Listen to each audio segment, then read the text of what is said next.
students, how are you? Fine, perfect, okay. Last time जो हमने question किया था उसके अंदर हमने पढ़ा था कि रिग्रेशन इक्वेशन जो है वो y1x होती है और x1y होती है, यानी एक वेरिएबल का दूसरे वेरिएबल पे डिपेंड करना, वो क्या कहलाता है? आपका रिग्रेशन कहलाता है, ठीक है ना। और कितना डिपेंड कर रहा है, दैट्स कॉल्ड कोरिलेशन, ठीक है।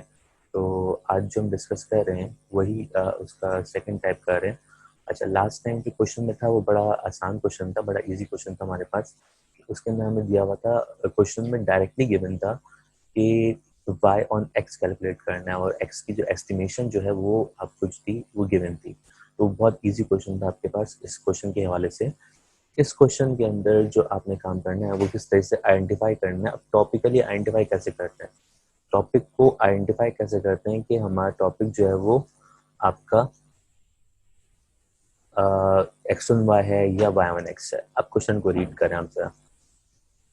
क्वेश्चन के रीडिंग के अंदर आप ये बात चेक कर सकते हैं कि he took random sample of 6 father and their sons, ठीक है ना। अब फादर्स कितने हैं? 6 फादर्स हैं और उनके सन्स कितने हैं? ये हैं। इनकी क्या मालूम है आपको? इनकी आपको हाइट मालूम है। अब हाइट ऑफ फादर दे रहा है आपको क्वेश्चन के अंदर गिवन, और क्या दे रहा है? हाइट ऑफ सन गिवन है, ठीक है ना। दो हाइट्स गिवन है, एक हाइट ऑफ फादर्स गिवन है और एक हाइट ऑफ सन्स गिवन है। अब क्वेश्चन में किस तरह आइडेंटिफाई करोगे आप कि जो क्वेश्चन है वो आपका जो है वो y1x है या x1y है? तो आपको क्वेश्चन के अंदर यहाँ पे बड़े इजी वर्ड में कह रहा है, predict the height of the son. It's mean आपको क्या मालूम करना है? सन की हाइट मालूम करनी है, सन की हाइट मालूम करनी है। अब आपको लास्ट टाइम का लेक्चर याद हो तो मैंने उसमें कहा था कि ऊपर कहीं पे अगर मेंशन हो कि कौन x है कौन y है तो आप उसको नाम रखोगे x और y। लेकिन अगर यहाँ कहीं क्वेश्चन के अंदर कहीं पे गिवन नहीं है तो इट्स मीन क्या हो गया? फर्स्ट क्वेश्चन आपका पहला कॉलम जो हो गया आपका x का हो गया और दूसरा कॉलम जो हो गया आपके y का हो गया, ठीक है ना। तो इसका मतलब ये हो गया फर्स्ट कॉलम जो आपका x का है और सेकंड कॉलम जो आपका जिसका है y का है, ठीक है। अब कैलकुलेट क्या करना है? Height of the son calculate करना है। जबकि कहता है कि जब if the father height, father की जो हाइट है वो कितनी है? 70 इंचेस है, ठीक है ना। तो ये इन टर्म ऑफ इंचेस में बात कर रहा है, ठीक है। तो हमें क्या मालूम करना है? हाइट ऑफ सन, सन क्या है? y। इट्स मीन हमें क्या मालूम करना हो गया? y on x। इसका मतलब हमें क्या मालूम करना हो गया? y ऑन x मालूम करना हो गया। और यहाँ पे आपको हाइट ऑफ क्या दी हुई है? फादर दी हुई है। तो इसका मतलब x की वैल्यू गिवन है। ये जो 70 है, ये 70 क्या है? ये आपको x की वैल्यू गिवन है, ठीक है ना। ये आपको x की वैल्यू गिवन है जो हम आखिर में रिग्रेशन इक्वेशन के अंदर वैल्यू को पुट करके आंसर निकाला करते थे, ठीक है। तो आगे बढ़ते हैं। तो क्वेश्चन के अंदर एक तो वर्डिंग में क्वेश्चन आता है, आपको आइडेंटिफाई करना होता है, कैलकुलेट क्या करना है। तो आप इसके रिक्वायर्ड पार्ट पे आ जाओगे, सीधा सीधा रिक्वायर्ड पार्ट पे आ जाओगे। देखो ऊपर कहीं पे कोई नेमिंग दी हुई है इसमें, कहीं कोई नेम नहीं दिया हुआ, तो आपने क्या करना है? डायरेक्ट इसके आपके रिक्वायर्ड पार्ट पे आ जाना है। और रिक्वायर्ड पार्ट के अंदर आपने कहा कि आपको क्या मालूम करना है, तो वो चीज़ आपको बता देगी क्या मालूम करना है। जैसे यहाँ पे हाइट ऑफ सन है तो यहाँ पे आपका क्या हो गया? y हो गया। अगर यहाँ पे हाइट ऑफ फादर होता तो उसका मतलब क्या मालूम करना होता? x और y मालूम करना होता, ठीक है ना। तो रिग्रेशन इक्वेशन के अंदर इन द एंड हम क्या करते हैं? x की वैल्यू को प्लेस करते हैं। यहाँ तक तो बात क्लियर होगी आपके, ठीक है। तो आगे बढ़ते हैं।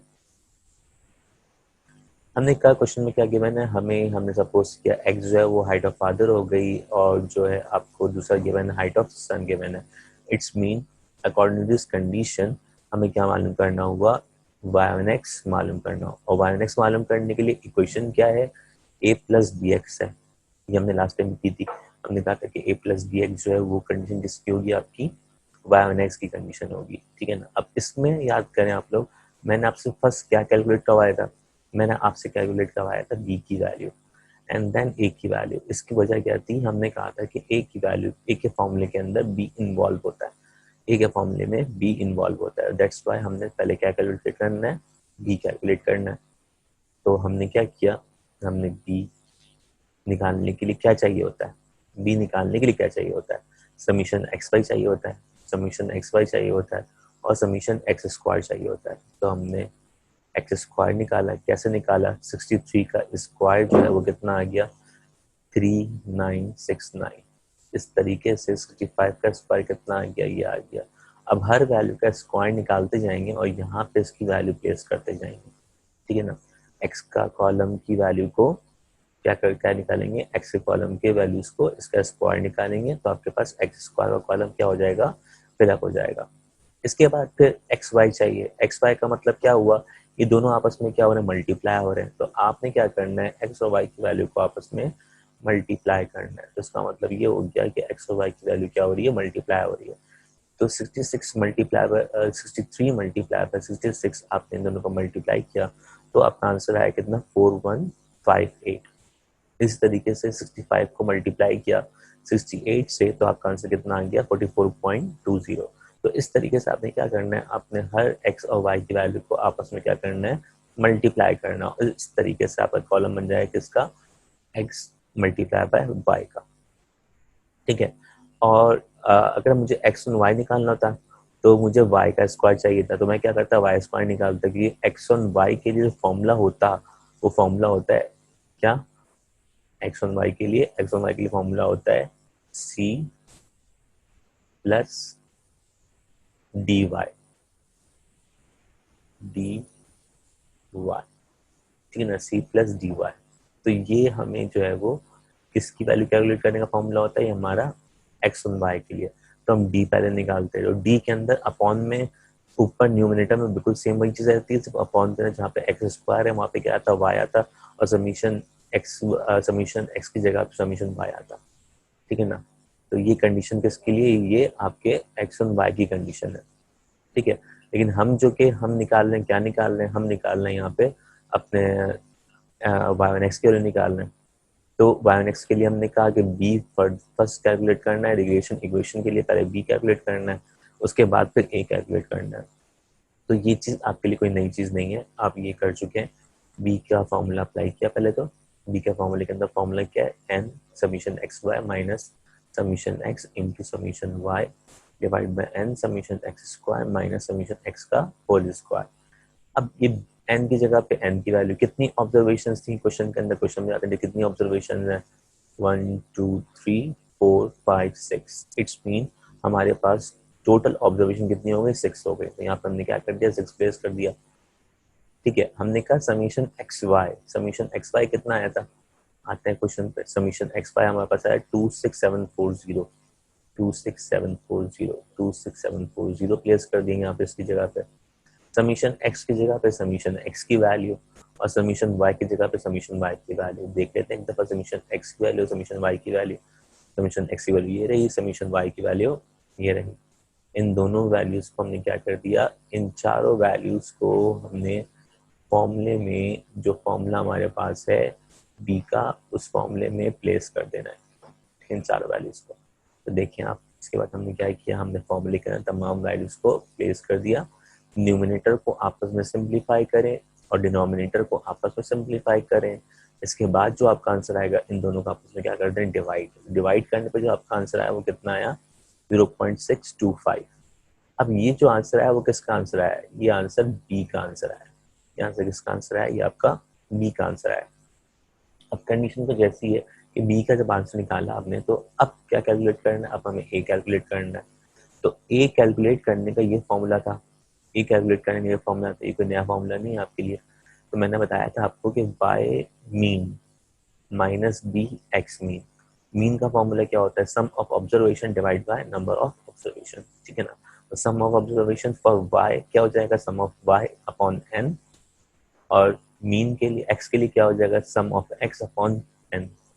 तो आपने पहले y का मीन निकाला, समीशन y आपको क्वेश्चन में गिवन था, समीशन y यहाँ पर समीशन y कितना गिवन था, 405, और समीशन x कितना गिवन है, 396। इन दो वैल्यूज आपने क्या करनी, फॉर्मूले में प्लेस कर दी। देखिए आप देखिए यहाँ पे कंडीशन में हमने क्या किया, हमने इस फॉर्मूले में वैल्यूज कर दी, इसकी जगह पे ये आ गया, और n की जगह पे 6, क्योंकि नंबर ऑफ ऑब्जर्वेशन कितनी है, 6 है हमारे पास। हमने इन दोनों का आपस में क्या कर दिया, डिवाइड कर दिया, और ये आपका आंसर आएगा किसका, ये आपके वाई मीन का आंसर आया।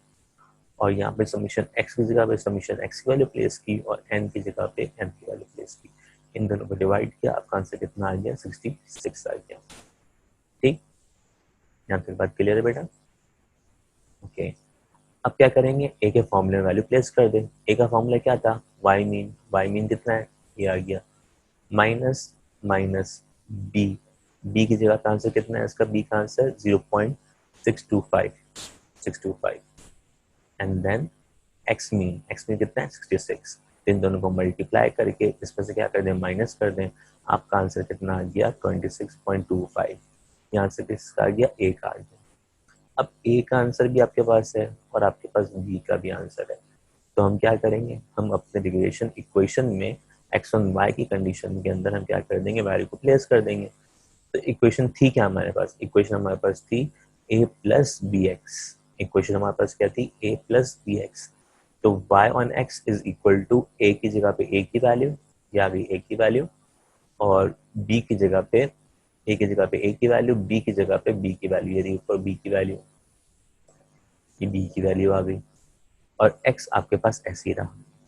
ये बन गई आपकी क्या, रिग्रेशन इक्वेशन। ये क्या बन गई आपकी रिग्रेशन इक्वेशन। तो क्वेश्चन में आपसे अगर रिग्रेशन इक्वेशन पूछता, क्वेश्चन में अगर आपसे वो क्या पूछता, रिग्रेशन इक्वेशन पुट करता, तो फिर आप इसको इस तरह से कैलकुलेट नहीं करते, ठीक है ना।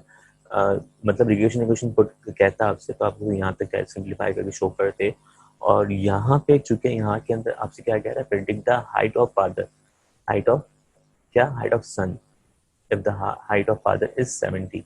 तो कंडीशन के हिसाब से यहाँ पे क्या हुआ, यहाँ पे ये हुआ कि हमें इक्वेशन अलग से शो नहीं करनी, लेकिन फिर भी अगर आप इसको शो कर दें तो ये आपके अच्छा पॉइंट आता है, गुड पॉइंट में आता है ये, ठीक है ना।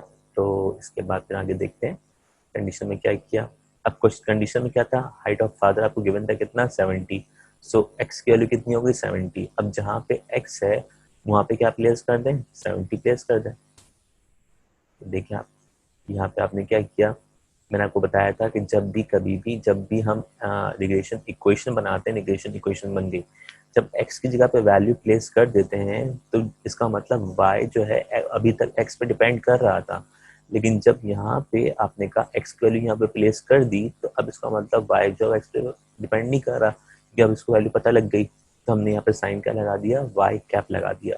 अभी तक क्या था, ये y था, जैसे ही estimation, this is called estimation. इससे पहले एस्टिमेशन की हेडिंग डाल दीजिएगा तो अच्छा रहेगा। एस्टिमेशन की हेडिंग के बाद जो है फिर आप क्या करेंगे, वाई कैप इक्वल टू 26.25, ये वैल्यू ऐसी रही, दोनों चीजें ऐसी रही, और x की जगह पे क्या आ गया, 70 आ गया। अब इस पूरे को सिंप्लीफाई किया तो वाई कैप जो है वो कितना निकला, 70 इंचेस निकला। तो इसका मतलब ये हो गया कि वाई कैप की एस्टिमेशन क्या हुई, 70। तो क्या कहा था, हाइट ऑफ फादर अगर 70 हो तो हाइट ऑफ सन क्या होगी, तो यहाँ पे आपने हाइट ऑफ सन भी कितना आ गया, 70 आ गया। अब देखें, मैंने आपको बात बताई थी, लास्ट टाइम भी बताई थी कि एक्स की वैल्यू कितनी दे रहा है, 70 दे रहा है। अभी एक्स की वैल्यू कितनी दे रहा है, 70 दे रहा है। तो क्वेश्चन में हाइट ऑफ फादर में 70 है कि नहीं, ये चेक करते हैं। क्वेश्चन में हाइट ऑफ फादर की जगह पे इसकी वैल्यू 70 है कि नहीं। हाइट ऑफ फादर में देखें 70 नहीं है, हाइट ऑफ फादर में 70 नहीं है, तो इसका मतलब इनकी वैल्यूज तो दी हुई है, 63 की वैल्यूज दी हुई है, 65 की वैल्यूज दी हुई है, 66 की भी दी हुई है, 67 की भी दी हुई है, 68 की भी दी हुई है, आपको ये वैल्यूज दी हुई है। लेकिन अगर मैं कहता कि 64 की निकालो, तो मैं जो बात करना चाहूँगा, मैं ये बात करना चाहूँगा कि अगर मैं इन इन एक्स की वैल्यूज़ के अलावा कोई और वैल्यू पुट करूँ तो हाइट क्या आए। इसीलिए हमने क्या किया, इसके लिए इक्वेशन पहले बनाई। अब इक्वेशन बनाने के बाद जो है आपने क्या काम किया, इक्वेशन बनाने के बाद आपने कहा कि एक्स की वैल्यू वॉट एवर कुछ भी रख दें, इस इक्वेशन के अंदर वैल्यू प्लेस कर दें, वो आपको क्या दे देगा, आंसर दे देगा। This is the benefit of this equation, ठीक है। तो इक्वेशन बनाने का पर्पस यही होता है कि आप जब यहाँ पे एक कंडीशन फॉर्मूला लग गया कि आपने कहा कि इसके अंदर कोई भी वैल्यू आप प्लेस करें तो वो आपको क्या देगा, वो आपका आंसर देगा, सिंपल, ठीक है ना। तो लेकिन ये वैल्यू जो आपसे पूछी जाएगी ये डाटा के अंदर गिवन नहीं होगी, ये आपको इसके अलावा होगी। जाहिर सी बात है, अगर मुझे एक चीज़ मालूम हो कि फादर की हाइट जो है वो 70 है और 70 फादर सन की हाइट क्या होगी, 70 हो, तो अगर मुझे मालूम हो तो मैं दोबारा से नहीं पूछूंगा। इन फ्यूचर इक्वेशन जो बनाई जाती है वो इन फ्यूचर के लिए बनाई जाती है, ताकि उसके अंदर कोई भी वैल्यू प्लेस करें तो वो आपको क्या दे, आपका आंसर दे, ठीक है। यहाँ पे आपने क्या कर दिया, इसका आंसर निकाल दिया, और ये आ गया आपके y ऑन x का सेकंड कंडीशन, जिसके अंदर हमने यहाँ पे कहा कि अगर क्वेश्चन के अंदर डायरेक्ट y ऑन x नहीं कहता, आपको इनडायरेक्ट कहता है, इन टर्म ऑफ क्वेश्चंस कहता है, आपको इन टर्म ऑफ स्टेटमेंट कहता है, आपको कहता है कि स्टेटमेंट के हिसाब से क्या होगा, तो आप किस तरह से क्वेश्चन को आइडेंटिफाई कर सकते हो। तो यहाँ पे आपके लिए एक क्वेश्चन ये तैयार किया, तो आई होप कि आपको समझ में आया होगा। तो इंशाल्लाह नेक्स्ट टाइम जो है हम इसके ऊपर फर्दर वर्किंग करेंगे। जब तक के लिए अपना बहुत ज़्यादा ख्याल रखिएगा। टेक केयर, अल्लाह हाफिज़। और पेज को लाइक करना ना भूलिए, सब्सक्राइब लाजमी कीजिए, ताकि जो है न्यू वीडियोस आपके पास जितनी मिलती जाए आप उसको क्या करते जाएं, अपने पास देखते जाएं। जो भी नया टॉपिक होगा वो आपके पास शो हो जाएगा, नोटिफिकेशन आ जाएगी आपके पास।